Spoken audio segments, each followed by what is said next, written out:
I am Professor Bill Mumma. I'm the Director of the Center for International Environment and Resource Policy here at the Fletcher School. We are co-sponsoring this event with the Agriculture, Food and Environment Program at the Friedman School of Nutrition at Tufts and with Planet Tech, an NGO that addresses climate change and related issues. I want to just take a couple of minutes to put this in some sort of a context for you, and then I will turn to Seth Itzkan to actually introduce Allan Savory. We face no shortage of major global issues. A growing human population of 7 billion, soon to be 9 billion, maybe more by mid-century. Our numbers and the means by which we've chosen to meet our needs are exceeding a number of planetary boundaries, and will soon exceed more. Mineral and energy resources are more difficult to obtain, and we are resorting to enormous efforts and going to ever more remote parts of the world to extract oil and gas. And if we are successful, this will only exacerbate climate change more. Water shortages are now common in more places, and we fail to consider the high demand for water as we discuss increasing food production through irrigation or building more power stations to provide electricity to the millions who do not have it. Yesterday, Warren Evans, who's a senior advisor at the World Bank, spoke here at Fletcher and called climate change the mastodon in the room, beyond elephants.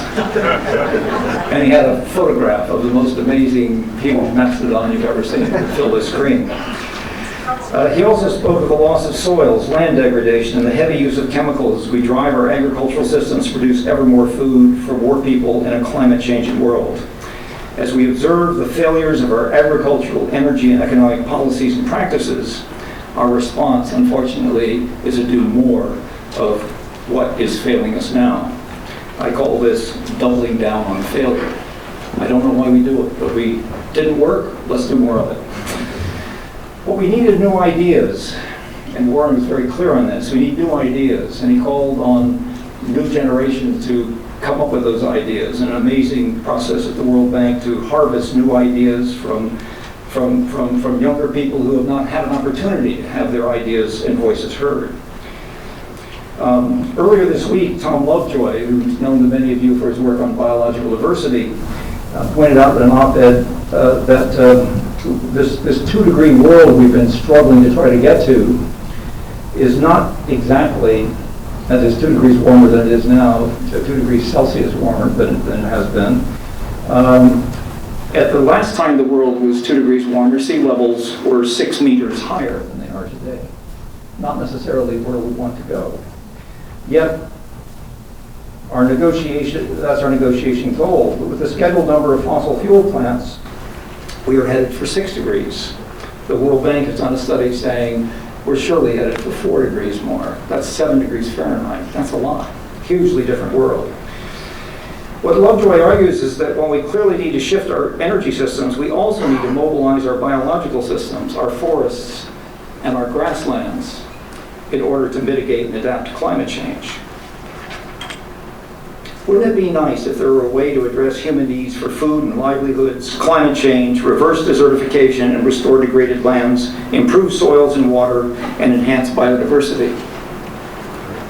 As you will hear today, Allan Savory has been working for over 40 years and has basically accomplished just that. He is demonstrating through implementation of holistic management that it's possible to stop destructive development. I think most of the development we do is destructive, and is instead achieving what I like to call restorative development. That is, people meeting their needs while repairing the damage that we have done to the biosphere. Now that's a planet worth sustaining. Sustaining a degraded planet is maybe not what we ought to be focusing on. So I want to ask Seth Itzkan, who introduced me to Allan, to introduce Allan to you. Seth heads Planet Tech Associates, which is one of the event sponsors. They design community and policy innovations for social, economic, and environmental progress, and they work with people to make a shift to a more restorative, life-enhancing economy. Seth, would you please introduce Allan Savory?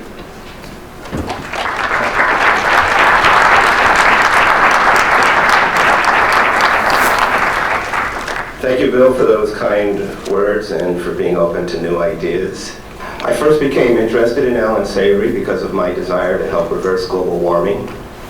He was advancing a practice that restored soil, and soil, I had learned, was the key to pulling atmospheric carbon out of the air.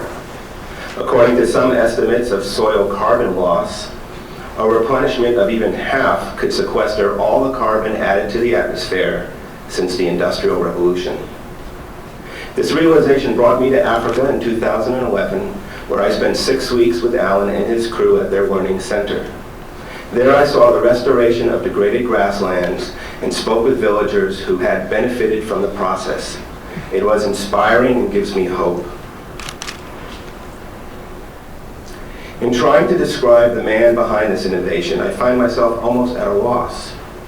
Allan, it seems, is from another time. He grew up in the southern Africa country of Rhodesia, now Zimbabwe, when wild herds and their predators roamed the savannas in unimaginable numbers and in sync like a beating heart with the timeless rhythms of nature.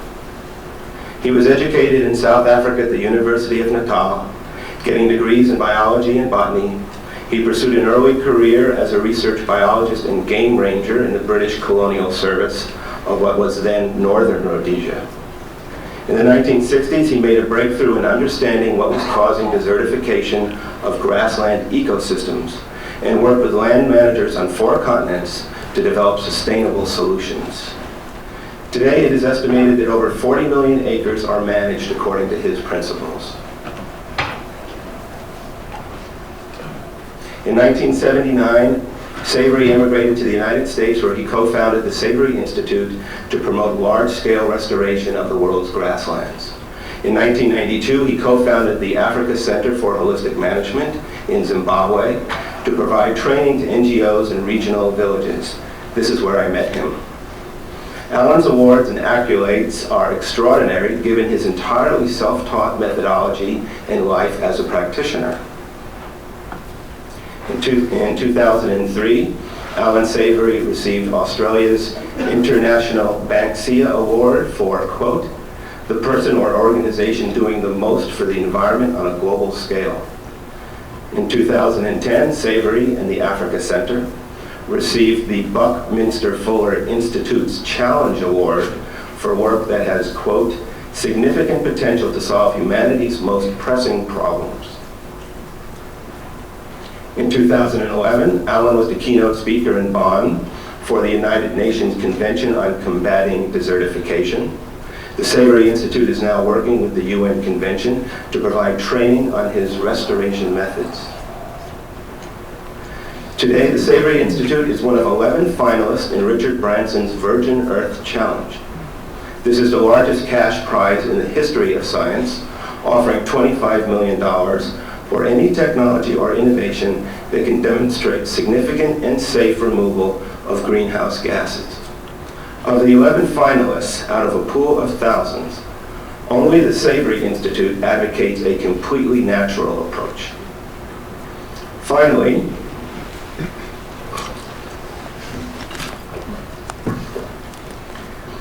he has just been chosen to be a 2013 TED speaker at the main TED event in Long Beach, California, this coming March.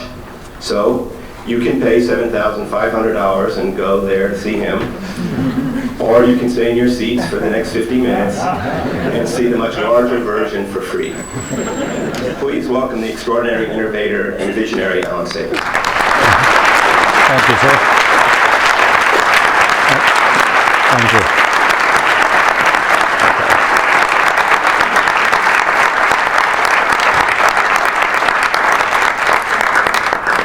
Thank you. I love it when people clap at the beginning.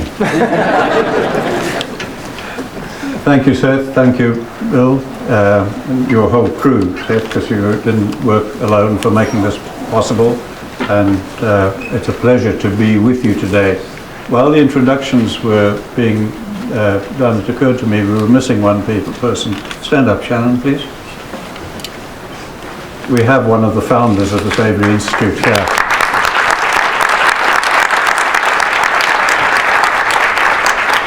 Shannon lives in the Boston area and has worked with me for something like 30 years. and is a founder of the organisation. So I just thought I'd like to recognise that. Right. As thinking people, let me start by just saying this is not a doomsday talk. I think you've got that picture. But I need to set the scene or reconfirm a little bit of what Bill said. As thinking people, you are aware that we're facing the most dangerous period and gravest time in the history of humanity. We're doing so in a time of great confusion, when a lot of the confusion is deliberately being sown in the public mind for profit motive, and also we have a massive disconnect from scientific or natural reality, our connection to the environment, nature's reality, and our life support system. Now, this massive disconnect, nobody is to blame for it, but for many years I've said that the greatest sign of that is Nobel Prizes.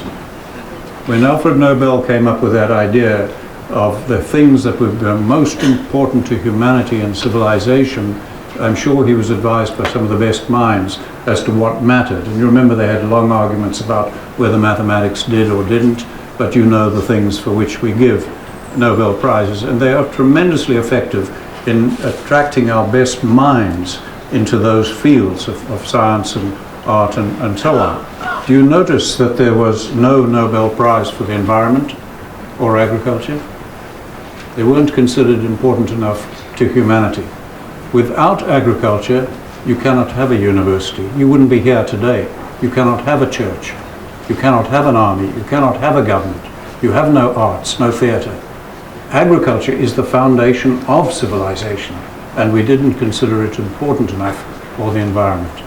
So this disconnect of ours and disconnecting our best minds from working on it goes back a long time.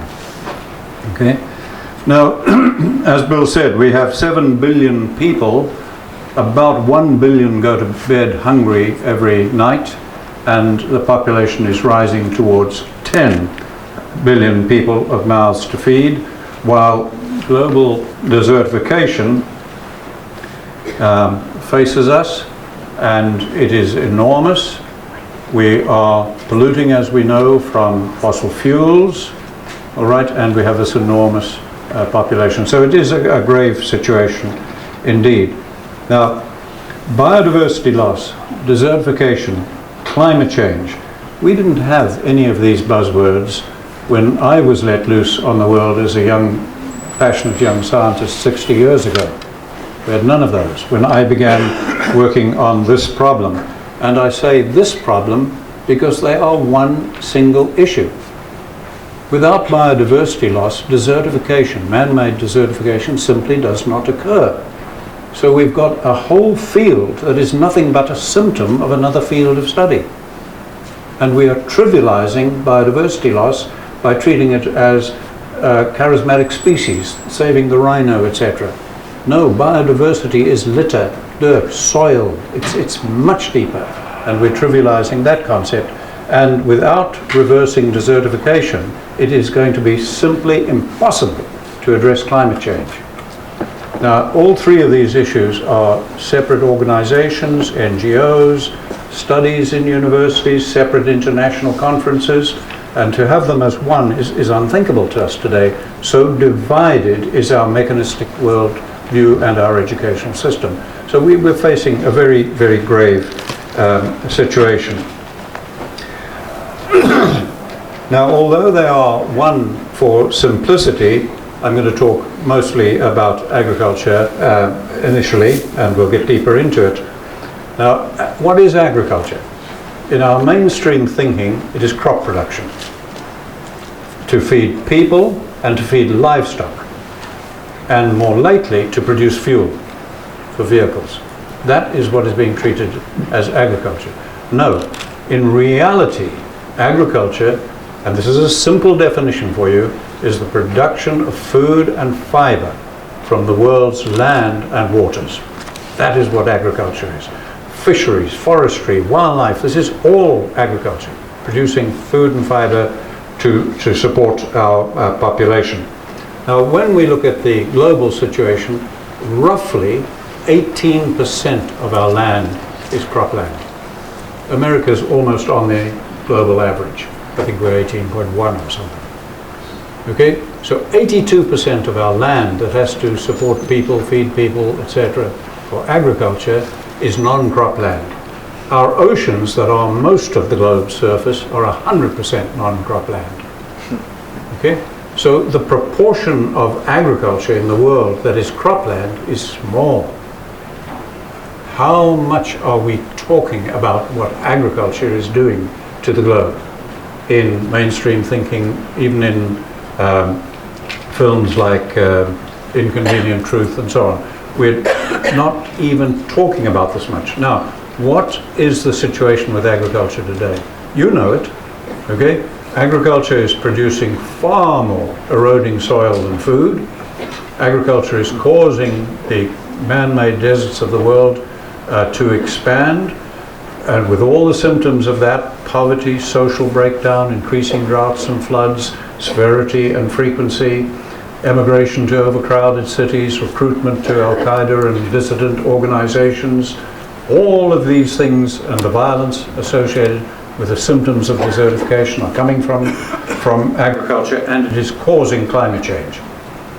I believe if we look at it in its entirety, agriculture is causing climate change as much as fossil fuels, and maybe more. Now, what is most dangerous is that when we discover and develop, as we must, benign forms of mass energy, okay, climate change will continue because of agriculture. And yet, what is mainstream science, education, media, and everything telling us? That agriculture will have to adapt to climate change. You know the story of putting the frog in the water and boiling it slowly. That's exactly what we're doing to our kids and grandkids. We're putting them in the pot and saying, we've screwed up, but you're going to have to adjust as we boil the water. It is ridiculous. We cannot adjust to climate change. We cannot just mitigate climate change. We have to address it. Now, what I've said in a couple of minutes should be common knowledge. I don't believe any informed scientist in the world would dispute that. And yet we have this disconnect that we face today. So let me give you more hope than that as I proceed. What are you doing here, fiddling? Okay, thank you. All right, so let's look at the desertification aspect of this. What causes land to turn to desert?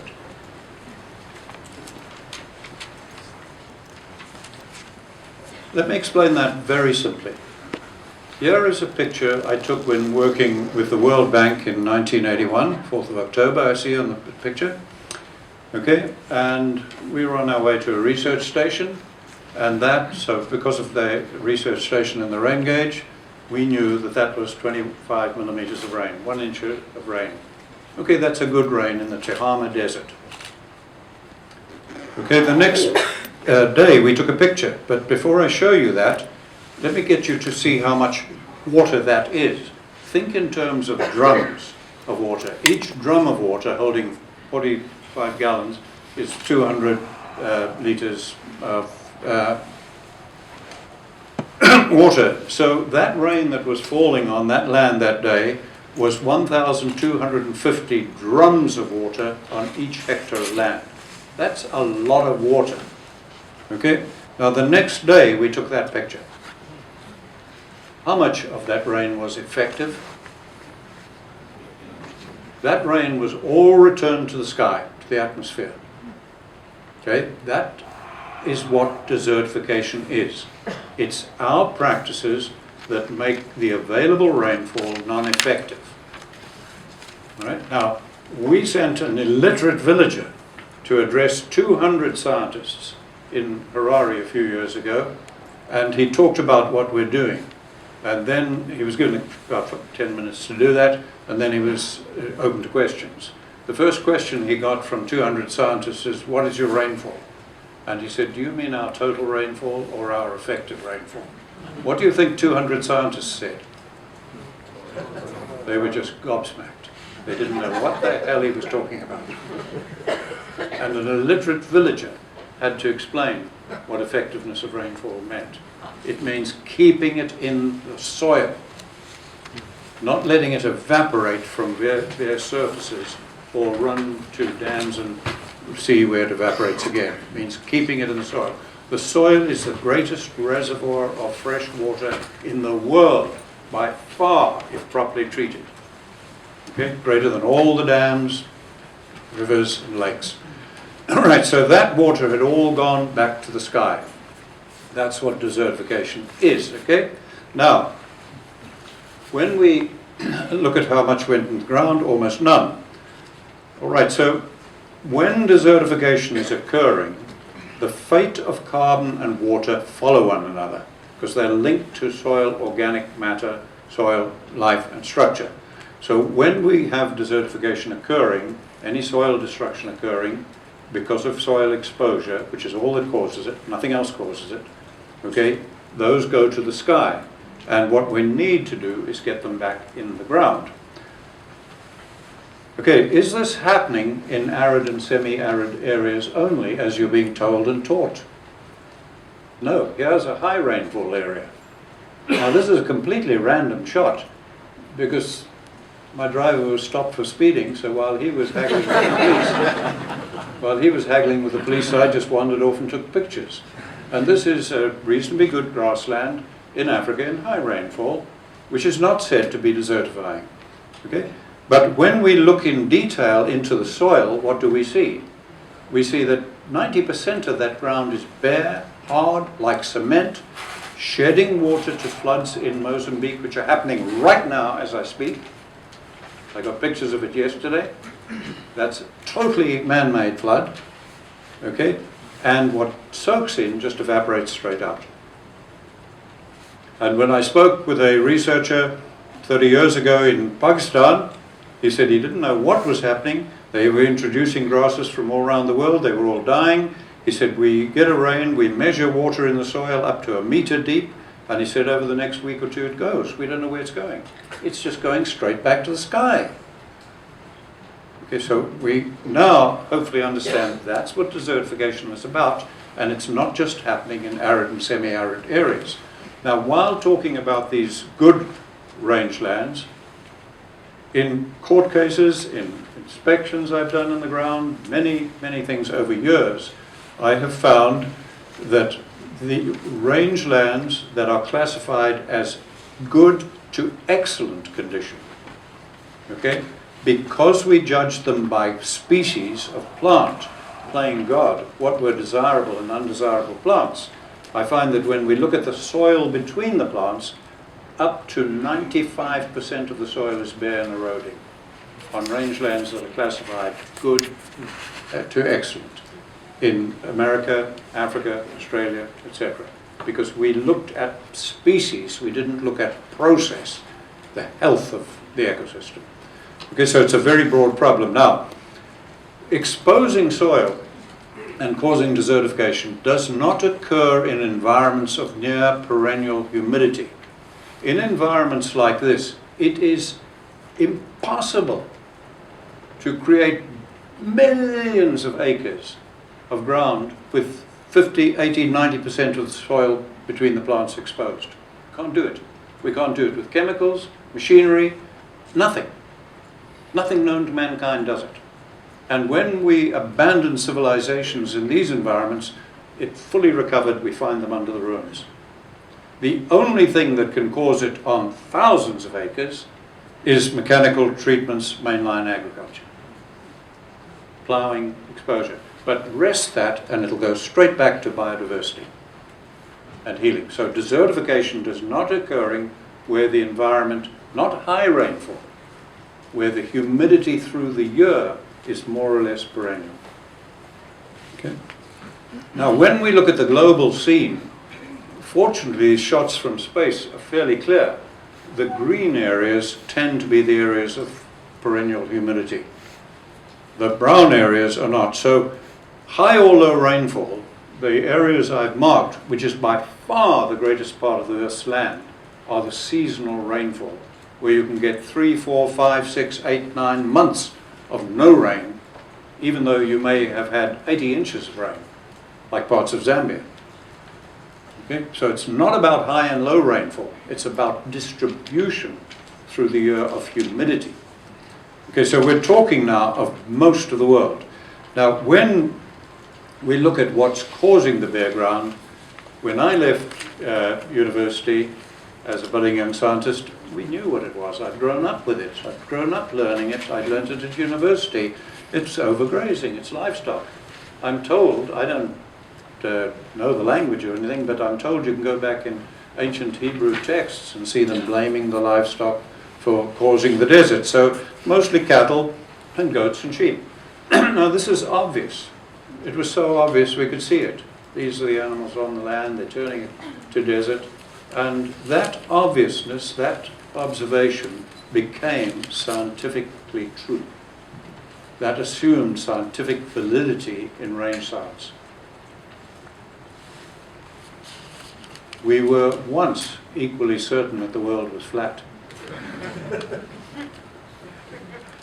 I fell right into this, believing this, growing up with this, being taught this. But my education began after university. When I left at 20, I ended up with an enormous area of Africa under me, about 2/3 of Zambia's, Northern Rhodesia's future national parks and so on, and started working with great herds of animals. One herd of lech we had was 21 miles long. I can't count them. Okay? Herds of animals and so on, and we started setting aside some of the best areas in the world of biodiversity as future national parks. And as we set them aside, they started to turn to desert. The ground started to be exposed and species started to go. And I became frantic with studying this and trying to understand this. Okay? I had Sir Frank Fraser-Darling spend 6 weeks with me once when he was one of Britain's most respected ecologists looking at our territory, and FD, as I called him, one night in camp in the Mweru told me to shut up because he got fed up with me talking about the bare soil, the habitat destruction, how we bureaucrats were destroying the game much more than poachers were, because the habitat was what it was all about. And he got fed up with me of 6 weeks of this. And so I said, FD, I have no intention of shutting up. This is my country, this is the wildlife I love, I am going to solve this problem. And he said, Allan, you may not believe me, but you've only got 2 choices ahead of you. He said, you're going to go back to university, do your research, write your reports, and not worry about it, or you're going to go into politics. I said, FD, I will not become an academic. Again, I didn't like an academic environment. Okay, it wasn't practical enough for me. I didn't fit in well. And I said, I certainly will never go into politics. Okay, 30 years later, I called on him when I was on a trip grass hawking in Scotland, and he'd retired, an old man, and I had tea with FD, Sir Frank Fraser-Darling as he then was, and I said, FD, I need to remind you of that night in the Mweru. I said, you were right. I'm now leading the opposition in Parliament. I've tried everything. I was so frantic.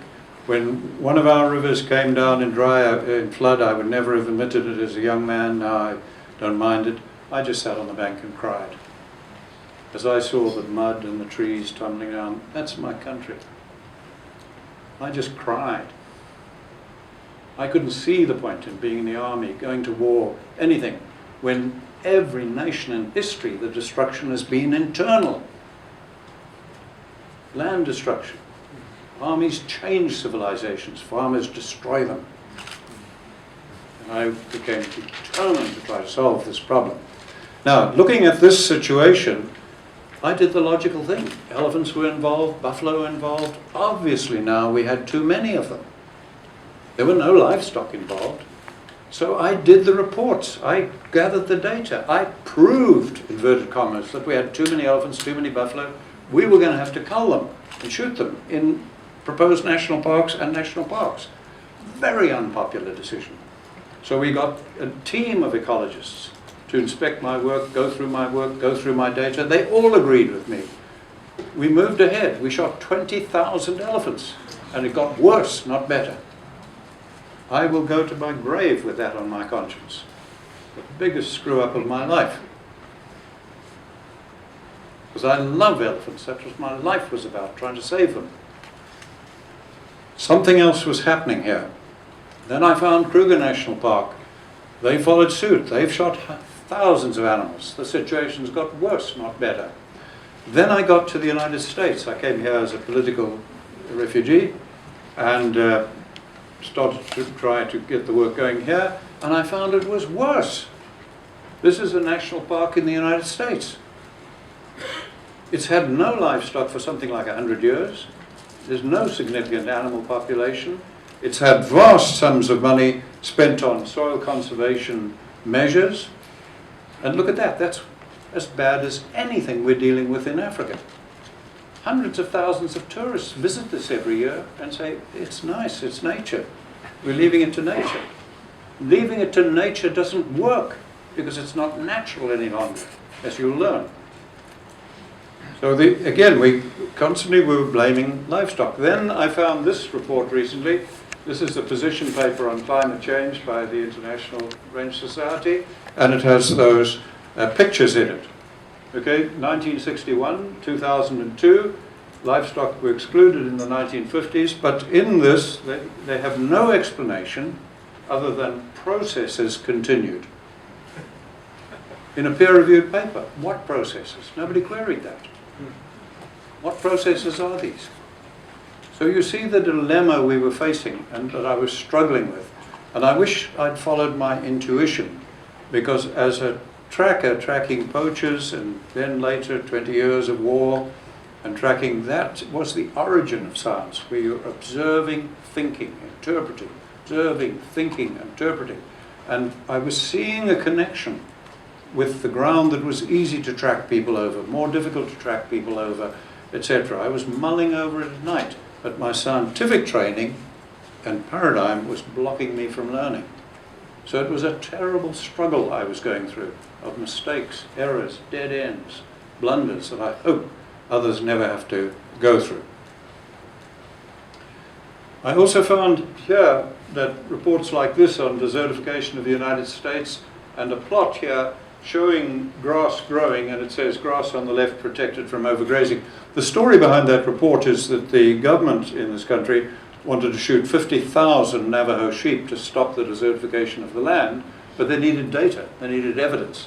So protected plots were put in all over the western states, and if you stop grazing grass, it grows. So the grass grew, and they took photographs of it. And they shot the sheep, and the land got worse. Thank God they left the plots. They ignored them, but we can still go and look at them. So if you go, you see the hill Cabezon there. If we go and look at this plot now, you can see Cabezon.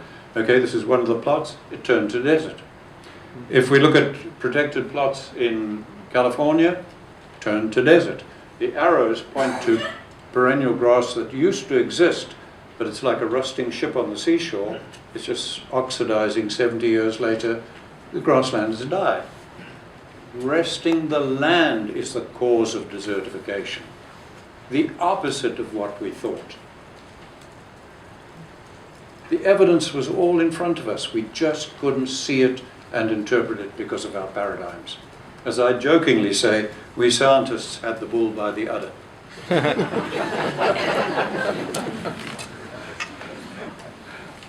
One clue that helped me was in 1959, André Voisin published his work, published in 5 major languages, okay, in which he clearly established, and it's never been countered, that overgrazing's got nothing to do with animal numbers.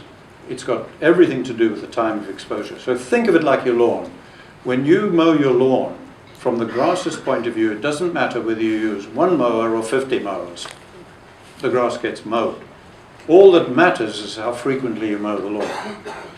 That's what he gave us. So having got that, I went back to saying, okay, now I was seeing a connection with animal hooves, and I wasn't the first to see that. Ancient Scottish shepherds referred to the golden hoof of the sheep. What did they mean? They were observing something. Okay? All right, so let's take that now, that resting the land is highly dangerous. Now let's look at a grassland in a seasonal rainfall environment. Here we have at the end of the rains, okay, beautiful green grass growing. Now what's happening to that? If we look over the next 2 months, watch the spot and see what happens. It's exact same grass is now dry and dying. Now what's going to happen to that grass? What we have to do to maintain life is to maintain a cycle of birth, growth, death and decay. And in science is about posing questions and answering them. And we never posed the question, how did decay occur? We didn't pose the question. Never thought of it. Because it has to be biological to be decay. We didn't pose that, as I say. So, if it is left, what happens is it shifts to chemical breakdown, oxidation, and that kills the grass. And we get desertification, bare ground, and if rainfall is high enough, we move to shrubs, sagebrush, whatever the noxious plant of the day is that's invading, as nature tries to fill a vacuum with a tap-rooted plant where you had a fibrous-rooted plant. Okay, so that didn't work. What answer did we have to that? Oh, I knew because I got introduced to it. That's one of the first things I had to do, was travel hundreds of miles, flicking matches out of a Dodge Power Wagon to burn the grass so that we could get a green flush for the wildlife in Africa. That was management. Burn the grasslands to keep them alive for the wildlife and get a green flush. But that is oxidation, and that puts black carbon into the air. And it exposes soil, giving us desertification. But we do get a green flush for the animals. And you'll have seen the same happens in this country, in Kansas and so on. Okay? Worldwide, we did that. All right, so then we look at this and we say, all right, resting grasslands gives us bare soil and desertification. Burning grasslands gives us bare soil. Both of them are oxidation. To understand what we needed to do, we have to go back in time before domestication. I love this picture because I gave a talk in California once years ago, and a paleobotanist preceded me, and he just put this picture up and kept quiet. That's how he started. I loved it. And after a long silence, he said, I want you to understand, everything you see here occurred in the Bay Area a short time ago, 9,000 years ago. Okay, that's the world we've got to understand, when grasses, soils, all co-developed. You didn't get grasslands and soil and so on, and plants before animals. They co-developed over millions of years. So when we look at these environments of the world, we find that those have gone. And I took this picture from Seth because it very dramatically makes the point of the distinction of the bison. But remember that the bison, there used to be 3 species. These were a remnant of what had been there before. Something like 80% of the genera disappeared once you got language, spear, organization, and fire. Most continents, most of the life was wiped out as we domesticated a few animals. So going back to that world of masses of animals on the land to cycle and biologically decay that vegetation, then you have to say, well, if we were right about animal numbers damaging the land, it must have been a terrible world. But it wasn't. Why wasn't it? We have to go to Smuts for that, and his book in 1926 warning us scientists that we would never understand nature, the whole aim of science, until we understood that nature only functions in wholes and patterns. So to look at the whole here, we hadn't got to only look at the soils, soil life, plants, herbivores. We had to look at the type of predator they had. In the perennially humid environments, we had a different type of predator, tiger, jaguar, etc. We didn't have packs of them because they don't eat insects. And most of the herbivores were insects. In the seasonal rainfall environments, most of the herbivores were large herbivores, and we had a totally different type of predator. And these are ferocious. And that I saw in my early years, the effect. Lions killing elephants.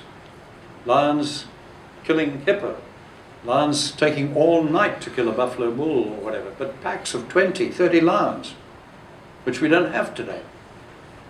How did those animals protect themselves from these predators? They bunched. The only protection they had was getting a bunch, because the pack hunter is afraid of the bunch. The only hunter to learn not to fear the bunch was humans, because we weren't a predator.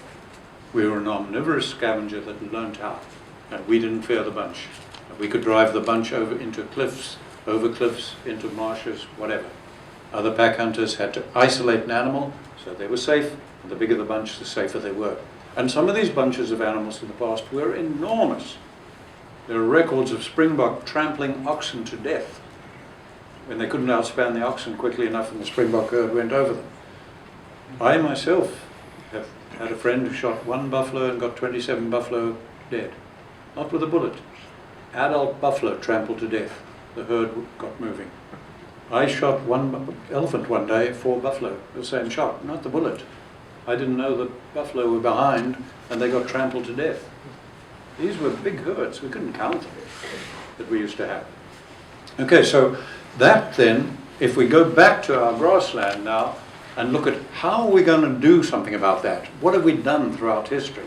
Well, throughout history we have burnt it. No, that is polluting, that's doing enormous damage, causing desertification. Letting it oxidize, no. What we've got to look at is the possibility of using animals. So we're going to use the livestock, because it's the only thing left to us today, effectively, to do this. But we're not just using their mouths to graze, we're using their hooves to lay litter, cover soil, chip surfaces, etc. And more than anything, we're using the fact that the microorganisms are in their gut. When the atmosphere dries off and the microorganism populations die down, that's why oxidation takes place, because those organisms aren't there, they're mostly in the gut of the animal. And the animal is mostly gut. And the cow can't digest lignin. It's a partnership, a symbiotic relationship. So we're going to use all of this as a proxy for that wildlife before. Now, watch what happens when we do. In the foreground, we've used a big herd of cattle, like a bulldozer that doesn't pollute, doesn't use diesel, to take that grass and cycle it. And it's gone to producing meat, producing animals, dung, urine. That soil is fully covered. Every gardener in the audience will understand what I'm saying when 100% of the rain that hits that is going to stay in the soil to produce vegetation, rivers flowing, etc. And nothing else in the world is available to us as scientists to do this except livestock.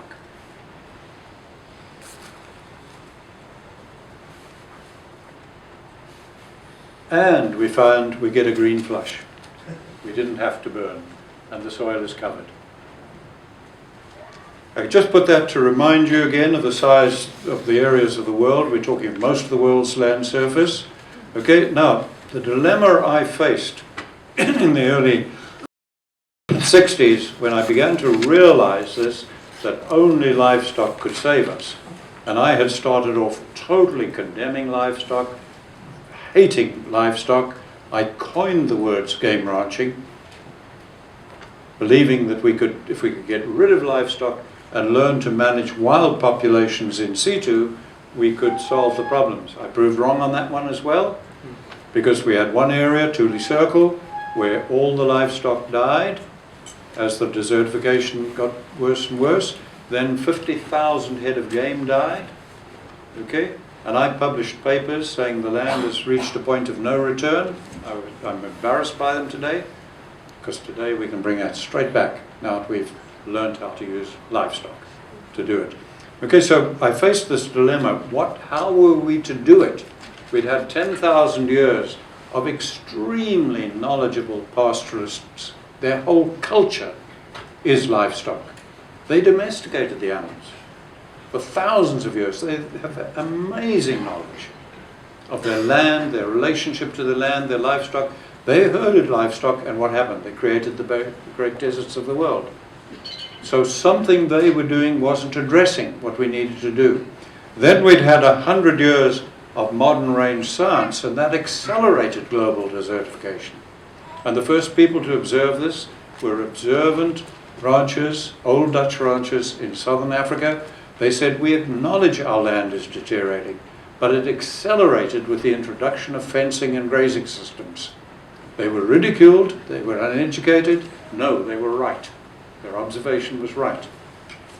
So grazing systems, rotational, no matter what, accelerated the process. So what were we to do? Facing that dilemma, okay, I realized we had to deal with many variables that people were not dealing with, whether they be the pastoralist or the rancher. Let me test it with you and just see here. I want you to count the dots. I'm going to show you some dots in 3 pictures. Just add them up in your minds, please.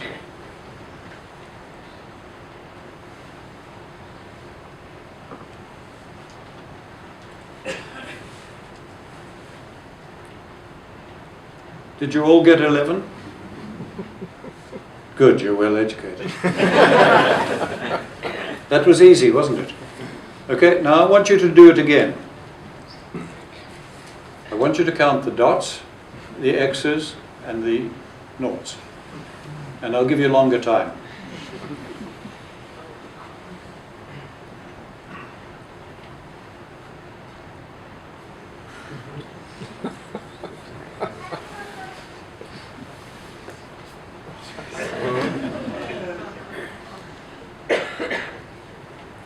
Okay, you all got 14, 10 and 10. Yes. Hold up your hands, the liars who did. Okay, you're well-educated people. I gave you very simple 3 variables in 1 dimension. You can't do it in your mind. How many variables does a pasturist or a rancher have to deal with daily? Other land uses, erratic seasons, planning months ahead for droughts, different plant types, different soil slopes, different growth rates, poisonous plant areas, blah, blah, blah. Please believe me, it is impossible to do it in your head. And pastoralists had tried to for 10,000 years, and then range scientists had tried to with grazing systems, rotations, etc. Can't do it. So when we faced that dilemma, I said, let me look for professions. We ecologists haven't done this. We biologists, none of us have done this. We've never had to deal with so many variables in a constantly changing situation. Okay, what professions have? And I looked at various professions, found one that had, took 300 years of their experience, said, okay, what's the technique they use? Let me use that technique and just adapt it to biological needs. And what we'll have to do is put it on a chart. So we just broke the problem down into tiny little segments, very easy to deal with. One builds on another, and you put it out on a chart, and it's so simple a child can understand it. And all the planning appears on a chart, and then you can plan where you're going to move the livestock around the problems, the complexities, so that you get the animals in the right place, the right time, for the right reason, and the right behavior. And you can plan backwards, which is more efficient planning. So we can often plan that we want them over there in October, we'll start here in February, okay, but if we want them there, let's put them there on the chart. How did we get them there? We got them from there. How did we get them there? Well, we got them from there. Well, prior to that, they were over here. When can we move that far distance? Well, we'll pick a period when they're dry and pregnant and not mothering calves. Then we can move them a far distance. So it's just planned out on a chart.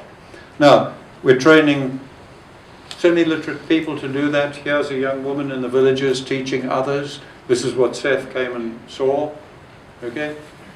And you know what? When we produced that in the 60s, it worked immediately. And I'm deadly serious. We have never had a single failure on 5 continents over the last 40 years. Not one failure. The process works.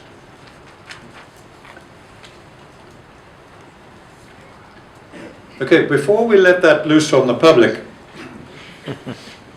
we took an area of Rhodesia in the south, that a visiting team of scientists headed by Lloyd Swift, an American, visiting the British, 6 British and former British territories, looking at range, etc. I was with that team, took them down there.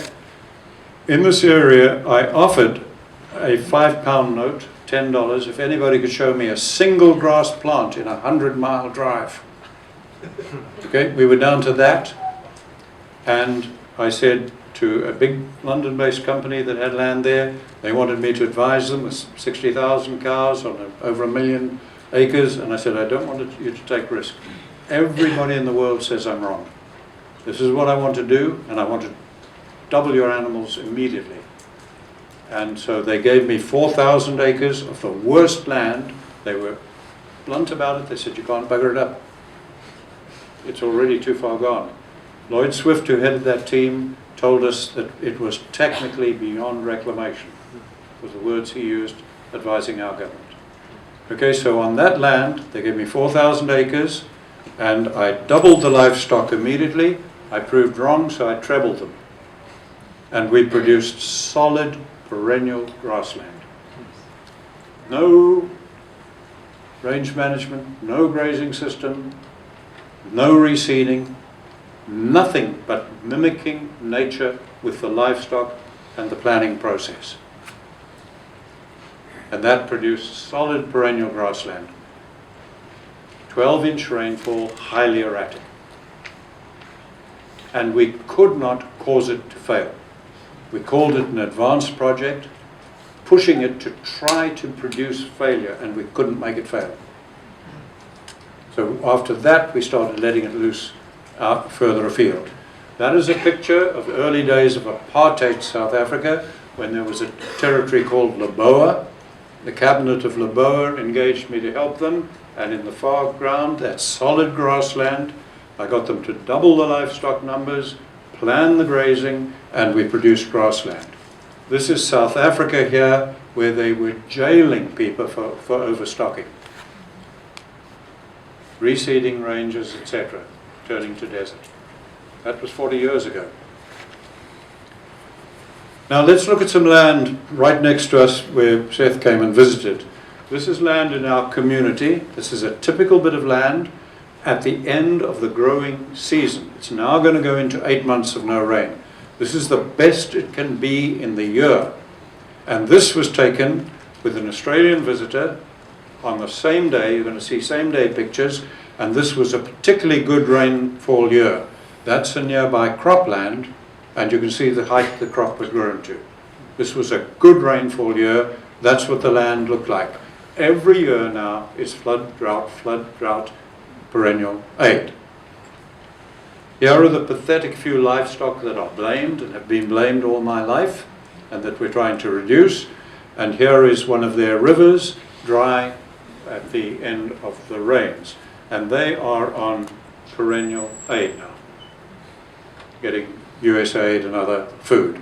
Now, the day we took those pictures, we then came onto our land, same soil, same rainfall, and took that picture. Same day. We cannot keep pace with the production now. And on top of that, we can have anywhere up to 600 elephants on the place. We can have anywhere up to 500 buffalo on the place, as well as our management herd of livestock, which is cattle, sheep, and goats. Okay. And we did that with really no other measure than curbing the fires and going up 400% in livestock numbers. And we use herding because we are operating with all that wildlife and with lions, cheetahs, wild dogs, hyenas, leopards, and we don't kill the predators. We run them in a predator-friendly manner. So they're herded, and at night they come into corrals that are portable and move easily with the animals.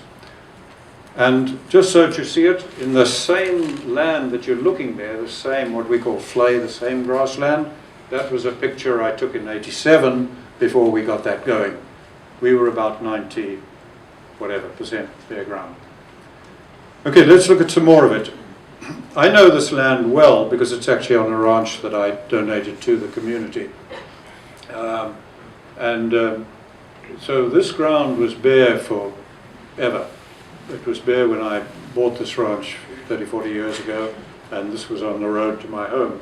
And no matter what the seasons, that ground was bare. Overrested land, same problem as worldwide.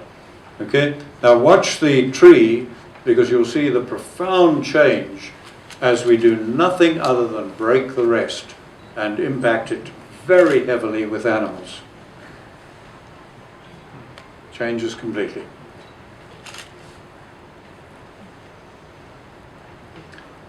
Let's look at another scene. This is another bare bit of ground. Again, similar story, been bare for years. You can see the exposed tree roots. Okay, so we've lost over a foot of soil, 25 centimeters of soil. They say 1 dime thickness of soil represents about 20 tons per acre. So you can work out, if you like, how much soil we've lost. Okay, so that, again, regardless of good or bad rain, that had continued in that state, just like the research plots, just like the research station. Here, watch the arrow, and you see the change as we impacted that very heavily with animals. Right? There's no question, and we just get this all the time. Every single site we do, and we have many of these, is different. Some it's fungi that come in first, some it's something else. No two sites react the same, but all of them go from bare ground back to biodiversity, one way or another. We are getting to the embarrassing position now, we're running out of bare ground. We need bare ground for training purposes, because we bring people and we need about 3 square meters to do a little plot where we get people to pour the same amount of water at the same time onto covered soil, broken soil, capped soil. And then we watch it through the day and see, even the next day, the covered soil's still got the water there, the other within half an hour is dry, etc. Just show what happens to water. So we need 3 square meters. This site we were using near my home, we can't use it now, it's now grassed over.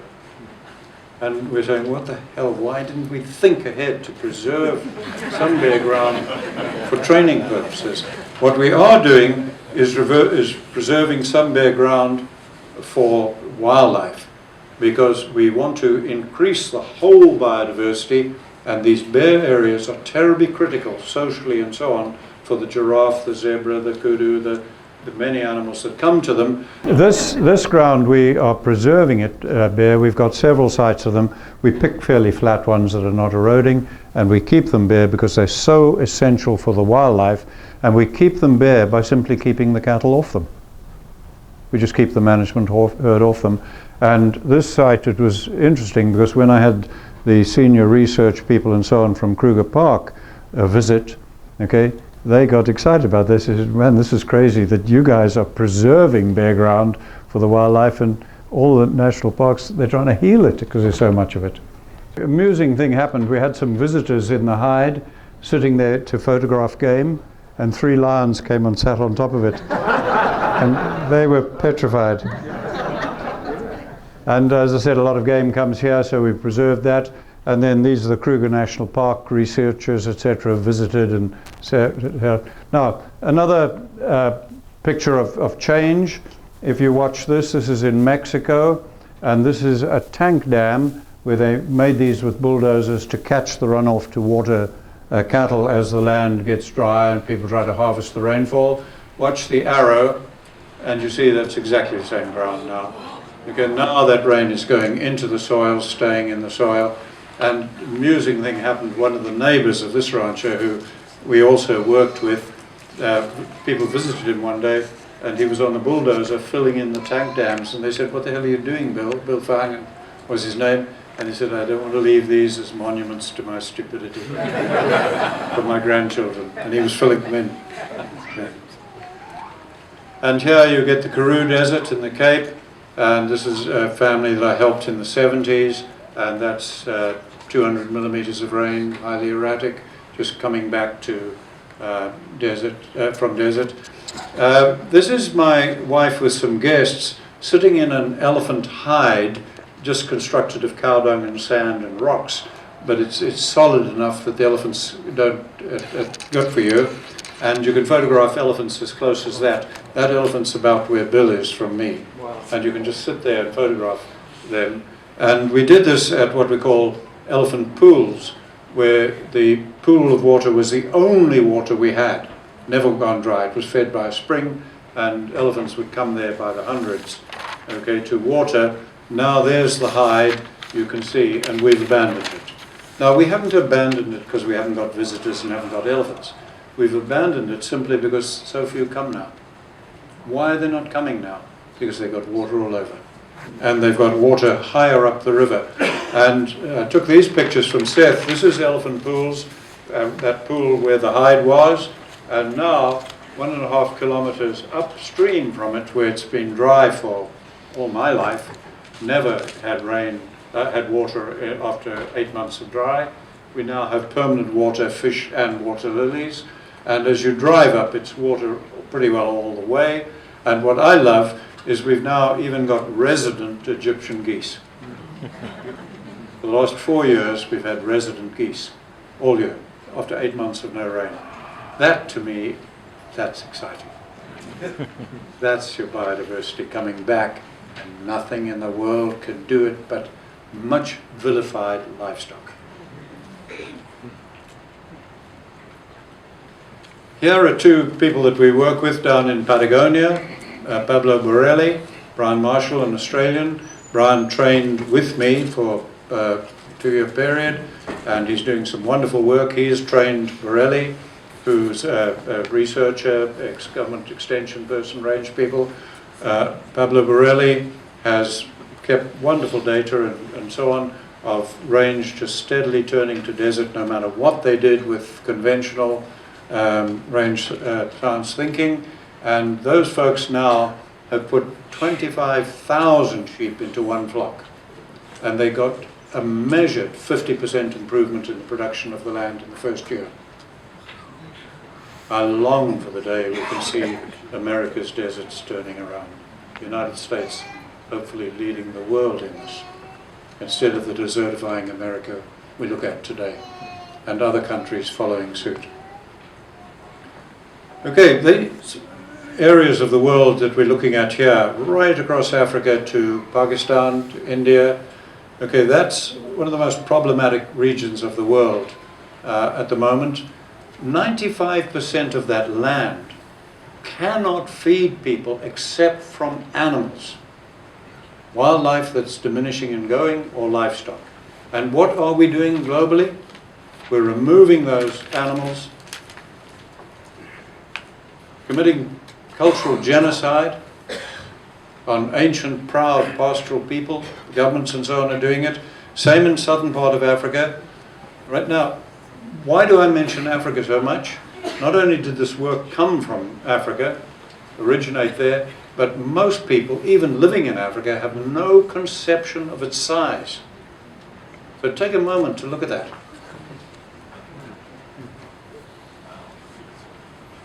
Did you have any idea that Africa was that large? Most of us didn't. It's the key to climate change is watching what happens there because of its sheer size. All right, policies. I'm going to touch on them briefly and then finish. Policies need to be achievable to address climate change. They need to address the causes of climate change and not to have unintended consequences. So we need all three of these for any policy to be viable. Agreed? Logic, simple. Let's look at one country that prides itself on its ability to live with deserts and knows most about desertification. The Negev in Israel. This is an ancient picture from before Nabatean times. And what are these? These are stone wall structures to funnel animals into a killing ground. Why did people, before domestication of animals, build stone walls? Some of these stone walls connect and extend more than 6 kilometers. Why would people do all that labor to have a killing ground unless there were a lot of animals? That's the Negev desert today. Okay, now when we go and look at policy, what is happening? Their policy, as I saw when I went to the Negev, is that they're spending 10,000 euros per hectare planting trees where there isn't enough rainfall for trees, and trees play a crucial role in the ambient carbon cycle, not in the sequestration in soils. That's a bigger role of grasslands. They're spending 10,000 euros per hectare. They're removing the Bedouins' sheep, and to enable them to make a living, they're paying the men an allowance based on how many children they have. What do you think the men are doing? You can guess. The Bedouins put on a dinner for me, and I sat next to the mayor of one of the towns artificially being constructed to take these people. Okay, and he asked me what the average age of his citizens was, and I said, I don't know, you'll have to tell me. 12 years old. Average age of his citizens. Now, there's a policy that is unachievable, okay, not addressing the cause, so it's unachievable. I can promise you, stake my life on it, that will not address desertification. It's not addressing the cause of desertification, which isn't the Bedouin sheep, it's the over-resting of the land. Not enough people, not enough livestock on the land. And it's going to have serious consequences, social, military, environmental, economic. So it's failing all three. Please believe me, I'm not picking on Israel. In the Carter administration days, I was engaged to put 2,000 scientists in this country through training on using a holistic framework. They brought their own policies and could not find a single policy in the United States that would be achievable, that was addressing the cause of the problem and would not lead to unintended consequences. I haven't got time to deal with that today, but thanks to Bill and his open-mindedness, which is mind-boggling to me, I've been invited by him and he's trying to set up for me to be back here in fall, and then I'll go into much more detail on these aspects of policy, which it would have been overload to do today. Okay, so tools to manage the environment. Just quickly to summarize, we can use technology, nanotechnology, chemicals, machinery. Technology, by that I mean all the artifacts of the human mind, from the Stone Age to genetic engineering today. Okay, we can use any of those. None of them, even imaginable, can restore biological decay over the vastness of the world that we've talked about. You can forget a technological solution. Forget it. It's not even imaginable. And I mean that because of the scale and doing it every single year. We can use fire, but it's black carbon into the atmosphere. We can rest, non-disturbance, but that is causing the problem. That is why conservation to conserve biodiversity is working in the humid environments. Some of the worst loss of biodiversity I am seeing is occurring in conservation areas, national parks in Africa, in seasonal rainfall. Conservation's working in one, we've got to rethink the concept in the other environments. We can use small living organisms. I'm listing here the only tools known to mankind. We're a tool-using species. How did I arrive at that list? From training 2,000 scientists, getting them to list every single tool they had ever used, been trained to use, no matter what their profession, no matter what university in the world they're trained in, breaking them down into headings. Technology, rest, fire, small living organisms to make cheese and wine. And now genetic engineering. Those are the only tools that we use as tool-using species. And you cannot even drink water without technology. Loss. Okay? We are a tool-using animal. So to that now, we have no option but to use the live, small living organisms. The only two occasions I can find where we've tried to use them to manipulate the environment on a large scale are both Australian. Myxomatosis introduced to deal with the rabbits, and moths introduced to deal with the prickly pear. Other than that, we've only used small living organisms for things like cheese and wine. And we've got no option but to introduce livestock as a tool. Now, that has been the story of my last 50 years of my life, is fighting to get that recognized against opposition from authority figures. Same as has happened to every scientist who's ever come up with new thinking. Okay, so in summary, we've got to, don't say this one's jammed up, we've got to get this carbon and water back to prevent water wars, etc. Okay? The only thing that can do it, and I'm sticking my neck out as a scientist, saying the only thing that can do it now is livestock. And scientists don't stick their necks out unless they're totally certain. And I asked Bill, at my request, to invite the best minds in the United States dealing with climate, agriculture, desertification, to come here today to tear me apart. We've got to get beyond our egos, mine included. We cannot go on being wrong. We have to be ruthless. This should have been put on a war footing long ago. So please tear me apart when we get to question time. I'm inviting it. I have been wrong many times. If I'm wrong again, let's find out. Okay, so if we take a high-tech solution, whatever it is, assume it's 100% perfect, and we can remove all of the legacy load of carbon and store it somewhere, the risk of unintended consequences is extraordinarily high. I don't know how high, but if I was wagering a guess, I'd say over 90%. The desertification and its symptoms of poverty, violence, social breakdown, war, genocide will all continue, even if we're 100% successful. Methane will not be addressed. Okay? Grassland burning will continue. If we're 100% successful with a technological solution. If we look at that area of the world that dominates it, and we use livestock to remove the legacy carbon, okay, we are likely to be able to take the entire legacy load down into the grasslands of the world. Likely to be. Highly likely. At the same time, we would address desertification and all its symptoms, so the fringe benefits we would get from using livestock to bring the carbon out of the air, I'm going to list them here, and they're tedious. We would prevent the water wars that are going to develop and are going to be worse than oil wars. The frequency and severity of droughts that have got nothing to do with climate change, that are man-made, and that I was trying to tackle in the 1960s, will continue if we don't do this. So we will begin to address that. Flood and poverty, social breakdown, we'll begin to address that in the most problematic regions of the world, the violence, the blaming, the religious strife, the recruitment to a dissident organization, noxious plant invasions. We spend $300 million over that every year in this United States, killing noxious plants. Have we succeeded in any state with any weed? And we just keep doing it? You'll solve that problem without a dollar. It's only a symptom of biodiversity loss. That's all it is.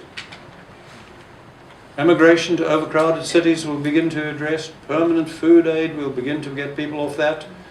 Developing country emergencies, these constant emergencies that we're having, and the donor wariness that's developing, we'll begin to address that.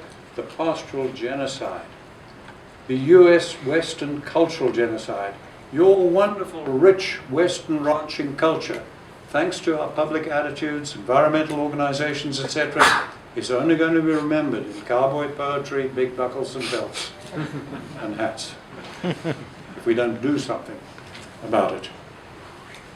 Silting of rivers, ocean shelves, loss of languages. We're losing languages with these cultures we're destroying. The pollution from feedlots, it should hopefully one day be criminal to be feeding grain to cattle. It is so socially, environmentally, and economically wrong. Forest destruction for livestock, totally unnecessary when we've got the bulk of the world declining because of not enough animals. The billions of acres of grassland that burn every year, over 2 billion acres in Africa alone. The following things are likely to increase if we use livestock to address the carbon issue. Food production over most of the world's land will increase, which can only feed people from livestock and wildlife. Grain to feed people instead of cattle, we'll start going there. Healthy animal protein instead of this unhealthy animal protein you're getting from feeding grain that livestock didn't evolve to eat, stabilizing local economies, biodiversity of land, rivers and oceans beginning to increase because we'll stop the silting of the ocean shelves that kills so much ocean lives, soil life and ability to break down methane will increase, and we'll have savings of trillions of dollars that are being wasted today on measures that have no hope of addressing poverty, climate change or desertification. The world's legacy load will be likely stored and stability increased. We can offer the world hope, finally.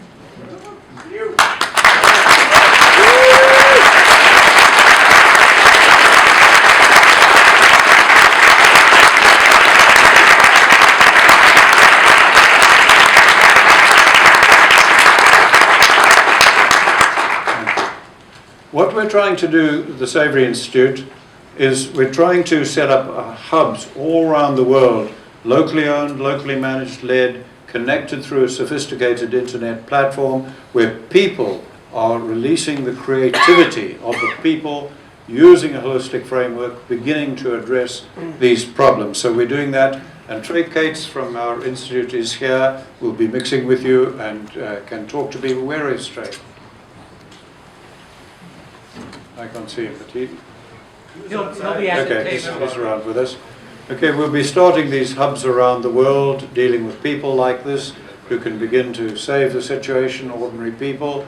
These are Samburu tribesmen in Kenya. They are so excited. We've had many of them down training with us, training instructors for them, and they're saying openly, this is the only thing that's going to save our culture. Nothing else is offered to save their culture. And so they're excited about it. Thank you.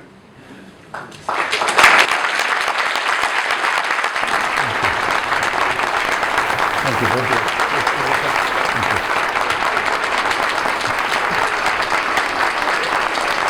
Thank you.